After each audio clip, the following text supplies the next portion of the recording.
هل البيرسونال براندنج من اهتمامات القادة والسياسيين ورواد الأعمال والفنانين بس؟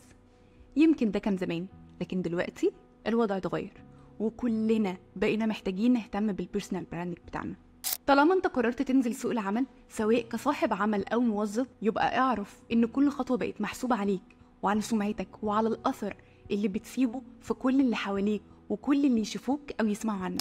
والأهم من ده ازاي تستغله لتحقيق أهدافك وأحلامك. بمعنى لو انت كوميديان محتاجين نشوف البوستس بتاعتك تكون كوميدية مش العكس. ولو انت طبيب محتاج تظهر شطارتك ومهارتك وشغفك بمهنتك على السوشيال ميديا لكل اللي حواليك علشان عملائك المحتملين يثقوا فيك. تخيل معايا لو انت محاسب وكل البوستس بتاعتك عبارة عن استيائك من الأرقام. وصلتك الفكرة؟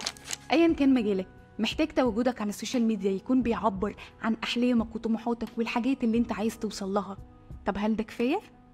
انت كمان محتاج تتقمص البراند بتاعك اللي هو نفسك في حياتك الواقعية، مش بس على السوشيال ميديا. وده يوصلنا لمرحلة التحضير لما قبل البيرسونال براندنج، انك تعرف نفسك وتعرف قيمك وتشوف ايه الاجزاء اللي محتاج تهايلايت عليها في شخصيتك وتصدرها لكل اللي حواليك وتكون متطابقة مع اهدافك وقراراتك واحلامك اللي عايز توصل لها. لو حسيت انك استفدت ما توقفش الاستفادة عندك، واعمل لايك وشير وسبسكرايب علشان يوصلكوا كل جديد.